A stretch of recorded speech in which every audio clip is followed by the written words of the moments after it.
तो लगातार आप देख रहे हैं आज तक पर हमारी विशेष कवरेज। सेना का ऑपरेशन शुरू है, 24 घंटे से ज्यादा का वक्त हो गया है, लेकिन अभी भी आपको हम बता दें 1 से 2 आतंकियों के सेना के कैंप में छुपे होने की खबर आ रही है। टैंक्स जो हैं उनकी आगे वो गए हैं, उनके मूवमेंट की खबर आ रही है। सेनाध्यक्ष खुद बिपिन रावत जो है उन्होंने पूरे ऑपरेशन की कमान संभाल ली है। जम्मू में वो खुद मौजूद हैं। आपको हम तस्वीरें भी दिखा रहे हैं, कुछ समय पहले की तस्वीरें हैं। लेकिन इस बीच आपको बता दें, आतंकी हमला हुआ तो सरकार के मंत्री पाकिस्तान पर सख्त बयान देते नजर आए। इसके बाद मौका विपक्ष ने भी नहीं चूका। आइए आपको दिखाते हैं आतंकी हमले के बाद गरमाई सियासत का नजारा।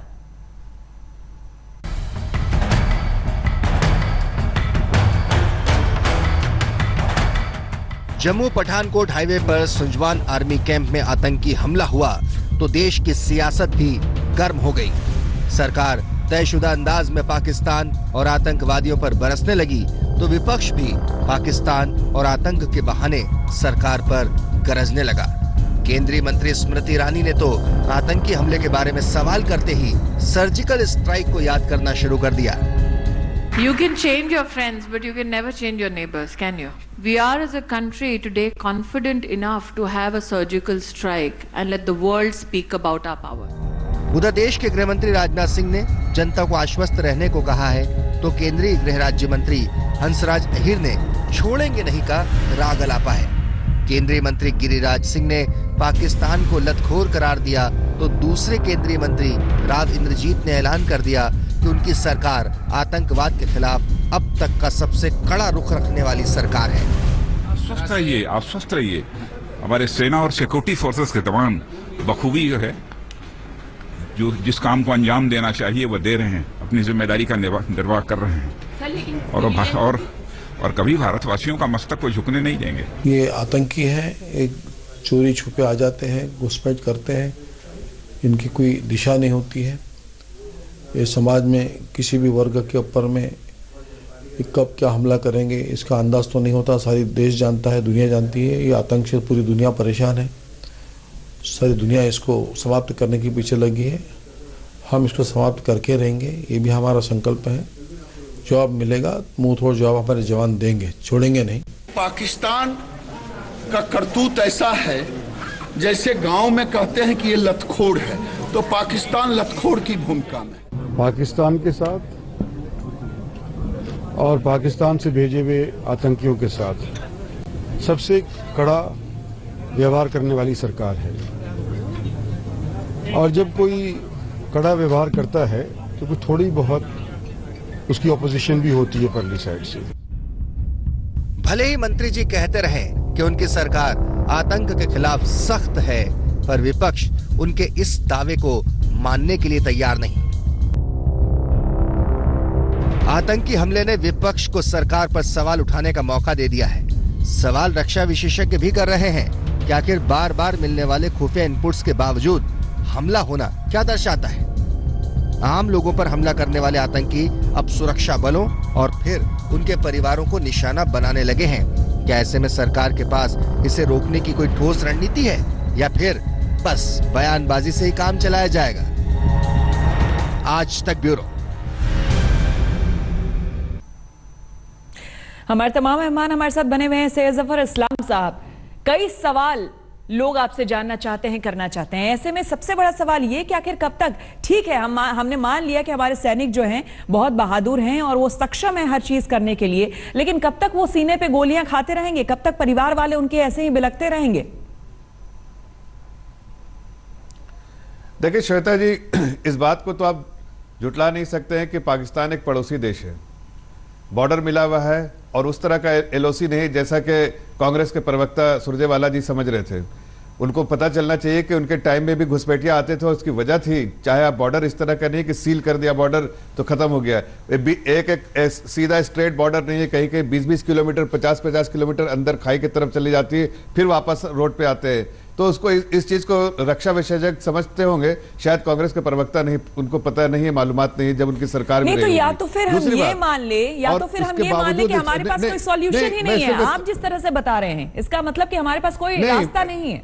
नहीं, मैं इसको ऐसा नहीं, देखिए ऐसा है कि वो उसमें हम हर बार उनकी जो नापाक इरादे होते हैं घुसपैठियां भेजने की नाकाम हो जाती है। लेकिन एक आध बार ऐसा है जरूर होता है कि वो चुपचाप से निकल भी जाते होंगे, इसलिए कि घुसपैठियां ही है जो यहाँ पर वो आतंकवादी हमले कर रहे हैं और ये जैश ए मोहम्मद के लोग हैं। चलिए हम बाकी अपने मेहमानों से भी रिएक्शन लेंगे, लेकिन उससे पहले सुबह 8 बजे की रिपोर्ट हमारे संवाददाता की अश्विनी कुमार की ग्राउंड जीरो से जम्मू से क्या कुछ रही है, देखिए इस रिपोर्ट में। अगर सुंजवा आर्मी कैंप के पीछे साइड में है, ये मैं आपको बता रहा हूँ कि पीछे का इलाका जो है, ये सामने का इलाका जो है, ये वही जगह है जहाँ पर फैमिली क्वार्टर्स हैं और यहाँ पर आतंकवादी घुसे हुए हैं। आज रात को सुबह के टाइम करीबन 2:30 बजे आतंकवादियों ने वहाँ से फायर खोला, उसके बाद सुबह 4 बजे एक बार फिर फायर आया है। उसका जवाब हमारे जो यहाँ पर कमांडो हैं उन्होंने लगातार दिया। APC जो है और पर्सनल कैरियर जो है आर्मी की व्हीकल बिल्कुल साथ खड़े भी हैं, कुछ वहाँ पर बुलेट प्रूफ व्हीकल्स भी हैं और वहाँ से अभी कुछ समय पहले यहाँ पर फायर आया था, उसके बाद जो है फायर रुक गया है। जो APC व्हीकल्स हैं वो काफ़ी क्लोज जा रही हैं लगातार, क्योंकि फायर कभी भी आ सकता है। हमें काफ़ी प्रिकॉशंस यहाँ लेने पड़ रहे हैं क्योंकि आतंकवादी कोई भी फायर कर, जहाँ पर हम खड़े हैं ये बिल्कुल फायरिंग रेंज में है, बिल्कुल साथ में है। लगातार जो मिलिटेंट हैं, अभी तक जो खबर आ रही है 1 या 2 टेररिस्ट जो है अभी भी हो सकते हैं। 3 के मरने की खबर आ चुकी है कल रात को ही, और 1 या 2 टेररिस्ट जो है अभी भी हो सकते हैं। पूरा इलाका जो है सील किया गया है, लगातार यहाँ से जो है उस एरिया को कॉर्डन किया गया है और आतंकवादियों को जल्द ही न्यूट्रलाइज किया जाएगा। आर्मी चीफ बिपिन रावत भी कल रात से यहाँ पर जम्मू पहुँच चुके हैं और लगातार इसकी मॉनिटरिंग अपने आप कर रहे हैं। जैसे ऑपरेशन खत्म होता है आर्मी चीफ भी शायद अंदर विजिट करेंगे। कैमरामैन सईद अली के साथ अश्विनी कुमार, सुंजवा कैंप, आज तक। तो ग्राउंड जीरो से बीच बीच में आपको हम रिपोर्ट भी दिखाते रहेंगे क्या कुछ इस वक्त वहां पर हालात हैं। फिलहाल हम आपको नहीं दिखा रहे हैं सुरक्षा कारणों की वजह से, लेकिन तमाम मेहमान हमारे साथ हैं। राजीव त्यागी जी, यहां पर बात यह है कि पक्ष विपक्ष जब आप सत्ता में थे या अब आप सत्ता में नहीं हैं, ये आरोप प्रत्यारोप चलते रहते हैं, लेकिन ये बताइए कि आखिर ये सब भी कब तक? अगर आप ही के पास प्लानिंग थी सर तो आप ही लोगों ने कर लिया होता ना, ये चीजें अभी तक खत्म नहीं हुई हैं। ये सुझा दीजिए आइडिया। श्वेता जी, हमारा जवाब कंप्लीट नहीं हुआ था। 2004 का कश्मीर याद करिए और 2014 का कश्मीर याद करिए, तो आप दोनों में पाएंगे कि 2014 का जो कश्मीर अरे भाई, था, बेहतर कश्मीर देकर गए थे, से कश्मीर याद कीजिए, कश्मीर देकर के गए थे, बॉर्डर्स भी खामोश थे। मैं प्लीज कंप्लीट कर लूं, प्लीज मैं कंप्लीट कर लूं, प्लीज मैं कंप्लीट कर लूं। देखिए, अगर आप बीच में बोलना चाहते हैं बोलिए। श्वेता जी, मुझे ये बताइए, ये कश्मीर का प्रॉब्लम किसने क्रिएट किया है? देखिए, भारतीय जनता पार्टी मैं एक बात कहना चाहूंगा इस्लाम साहब से, कांग्रेस पार्टी नहीं बात कहना चाह रहे थे आप, सिलेक्टिवली बात मत कहिए। राजीव जी, कश्मीर का मसला जो है आपने जो सवाल किया है, जनता पार्टी मेरे मित्र ये बताइए, सिलेक्टिव मत होइए। नेशनल कॉन्फ्रेंस के साथ आप भी गठबंधन में रह चुके हैं, अभी आप PDP के साथ गठबंधन में हैं। मैं आपसे सवाल करना चाहूंगा इस्लाम साहब, 2013 में आपकी मेहमान सवाल सुन लीजिए। त्यागी जी और इस्लाम साहब, चाहे किसी की भी सत्ता हो, बेहद शर्मनाक था। कल की जो तस्वीर विधानसभा के सामने आई है जम्मू कश्मीर की, बेहद शर्मनाक थी तस्वीर, जब पाकिस्तान जिंदाबाद के नारे वहां लग रहे थे सर। चाहे सत्ता किसी की भी रही हो, यह बेहद शर्मनाक है और इसको जस्टिफाई कोई नहीं कर सकता। आप देखिए वहां पर मोशन किसने चलाया था, तो कंडेम करने के लिए किसने चलाया था? हमारी सरकार ने, हमारे MLA ने। लेकिन कौन वहां से कारतपुर भाग गया? कांग्रेस पार्टी और नेशनल कॉन्फ्रेंस, उसको नहीं सपोर्ट किया। उससे समझ में आता है कि इनके समय में ये प्रॉब्लम क्रिएट किया, हम उसको खत्म करने की कोशिश कर रहे हैं। चलिए हम करेंगे इस पर आपसे चर्चा, क्योंकि प्रॉब्लम कभी भी और किसी ने भी क्रिएट की हो, आखिर उसका सॉल्यूशन या हल है या नहीं, ये हम जवाब चाहेंगे। लेकिन यहां पर आपको क्या लगता है सर कि वाकई क्या पॉलिटिकल विल की यहां पर कमी आपको नजर आती है?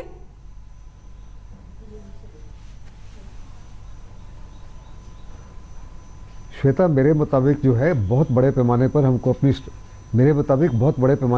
अपनी स्ट्रेटेजी को बदली करना है। हमको 4 प्रोंग कार्रवाई करनी है। सबसे पहले हमने पाकिस्तान की आर्मी और ISI के ऊपर बहुत बड़ी पनिशमेंट को करना है जी। वहाँ के जितने भी टेररिस्ट ट्रेनिंग कैंप्स हैं, जितने भी लॉन्च पैड्स हैं, जितने भी स्टेजिंग एरियाज हैं, सारों के बारे में हमारे पास पुख्ता इंटेलिजेंस है। आज ही रात को, अगले 48 घंटे के अंदर इनको सबको एक ही समय वाइप करना है।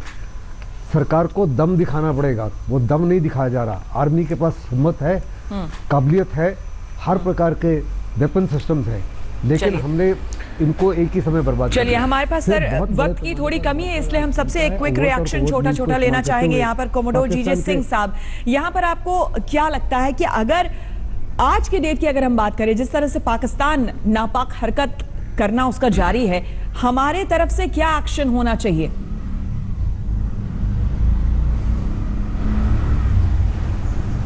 देखिए, मेरा यह मानना है कि हम एक टॉलरेंट और पीसफुल कंट्री हैं, जो कि इंटरनेशनल लॉज के, यूएनओ के जो एग्रीमेंट हैं उसके बहुत लॉ अबाइडिंग है। एक साथ में हमें यह भी समझना पड़ेगा कि जो हमारा पड़ोसी है वो एक बदमाश पड़ोसी है, वो एक बदमाश पड़ोसन की तरह बिहेव करता है। तो हमें जितने भी एग्रीमेंट है उनको एक साइड पे रख के ये एलओसी जो है हमारी, ये डिक्लेयर करना चाहिए कि हम इसको अभी नहीं मानते, और इसको एक जिसे कहते हैं कि अब ओपन बॉर्डर कर देना चाहिए। हमें जब भी जरूरत पड़े हम उसके ऊपर अटैक करेंगे। मेजर जनरल दयाल साहब जी, ये ठीक लगे कि उनके ऊपर दयाल साहब, लेकिन बहुत वक्त हो गया, बहुत वक्त हो गया। एक्शन क्या होना चाहिए? हमारी आर्मी जो है, क्या वो तैयार है इस चीज के लिए आज की डेट में?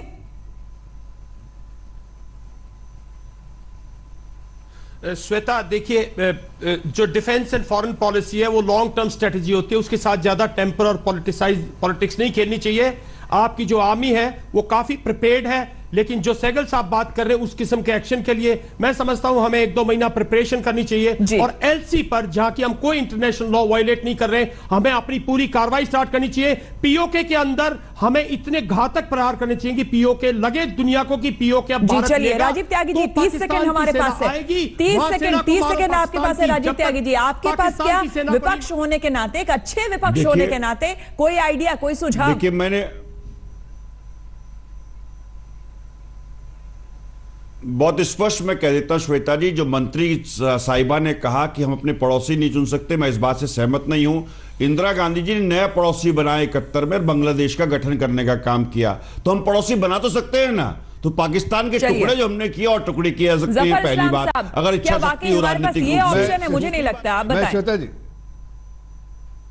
श्वेता जी, एक ऐसी बात कह रहा हूं कि सारे यहां पर मेजर बैठे हैं और कमोडोर बैठे हैं, उनकी जानकारी के लिए शायद वो वैलिडेट करेंगे। देखिए, 2014 में जब इन्होंने सरकार कांग्रेस से छोड़ी थी, तो जो गोली बारूद चाहिए आपको किसी जंग को करने के लिए, वो सिर्फ 2 दिन का छोड़ा था। जब नहीं, ये तो फिर उन्हीं बातों में उलझा रहे हैं सर, ऐसे नहीं चलेगा। यहाँ पर कोई ठोस निर्णय लेना बहुत जरूरी है, तभी जाकर इस समस्या का समाधान है। लेटेस्ट खबरों के लिए यूं ही देखते रहिए आज तक, और इस वीडियो के पसंद आने पर लाइक, शेयर एंड सब्सक्राइब करना ना भूलें।